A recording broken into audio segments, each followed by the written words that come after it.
today we're going to do lesson 7-3, and it's found on page 234 in your math book, and it's focused on multiples of unit fractions. And so before we even start that, you have to remember that a unit fraction is a fraction with the numerator of 1, no matter what. So 1/3, 1/2, 1/4, 1/5, those are all unit fractions. The number 1 is on the top. Okay, it's one piece. So if we look at this example here on a number line, each of these spaces is worth a fifth. 1/5, 1/5, 1/5, 1/5, and one more fifth, which is 5/5. So this is 1/5, 2/5, 3/5, 4/5, and then one whole is 5/5. So if I wanted to figure out how many fifths I had to use to get to one whole, I know that I have 1, 2, 3, 4, 5 groups.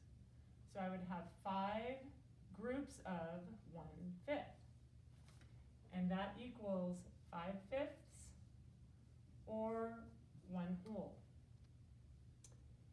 If I had the pies that are shown in example 1, in those pies, they are broken down into eighths. And this is going to be a quick eighths here. Okay, and one section is covered in each one of those pies. So I could do this as an addition equation, and I could say 1/8 plus 1/8 equals 2/8, or I could say I have 2 groups of 1/8 equals 2 times 1 is 2/8. One group, 2 groups. So you can do multiplication with fractions through repeated addition, or you can do it through multiplication. If you look down at number 4, you'll see that it has an example of 1/10 plus 1/10 plus 1/10 plus 1/10, and that is like 4 groups of 1/10.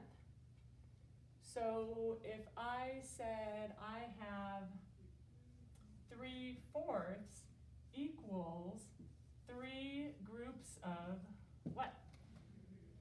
Well, I know I'm going to go back into those fourths. So how many groups of the fourths would I have? 3/4 equals 3 groups of 1/4. Because 3 times 1/4 is 3/4.